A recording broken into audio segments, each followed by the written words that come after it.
Just to recap for you today, at 7:54 we received a report that we had an aircraft into a utility distribution tower. Shortly thereafter we had a report that we had an explosion on Beech Street in the city of East Palo Alto around the 1100 block. At this point, what we know, what we can tell you is that we have 4 structures that have been impacted by this, 2 that were burned, 1 significantly. We have structures at 1225 Beech that were burned. We have structures that have debris from the aircraft that have impacted the structures or vehicles around the structures at 1215 and 1203 Beech Street. And we have another.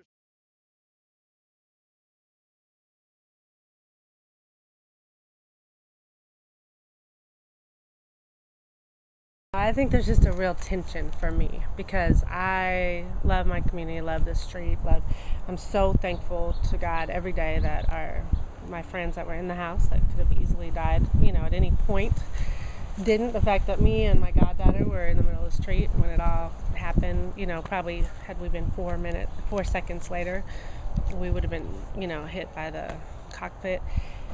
If we start talking about it, I can remember every single detail, from the fear of watching the house explode and thinking all the kids were in it, to going in there and, getting them out, to feeling like we were the only ones, even though we weren't. People lost their lives and their dads and their husbands and their sons, and so first of all, I think, we just have to give credence to that. We have to, allow for that peace to be out there with no resolution, really, and there's just pain.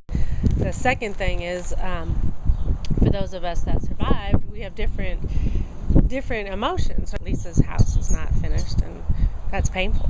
It's painful for her, it's painful for us, because we really can't move on because we're like, woohoo, it's the year past, but it's a year past and their house is, still empty. So it's not about what happened to theirs and what didn't happen to mine, it's ours. That's my community member, that's my friend, and so it's partly happens to me.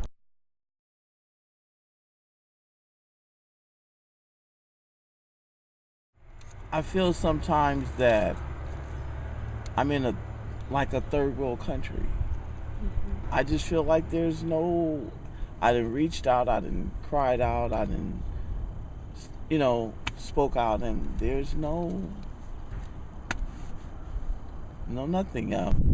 I still have my livelihood.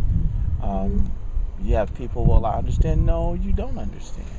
Because you go home every day. Mm-hmm. You go to work every day.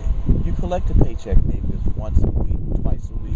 Close your eyes and all of a sudden think about, for that quick moment, is gone. Then what do? You think about now, what if? What would happen to me and my children or family, if your children are your animals or whatever it may be, if all of a sudden I didn't have an income? Thank God for each day, but I'm also praying that it soon come to pass, that it'll soon be over with. If they gave me $1 million, I still wouldn't forget about that plane coming through here. That situation that happened that morning. If that happened one time, there's a possibility it might happen again. See, there goes another plane. See, that's a different type. It's probably going into San Francisco or Oakland. You're aware of all of them now,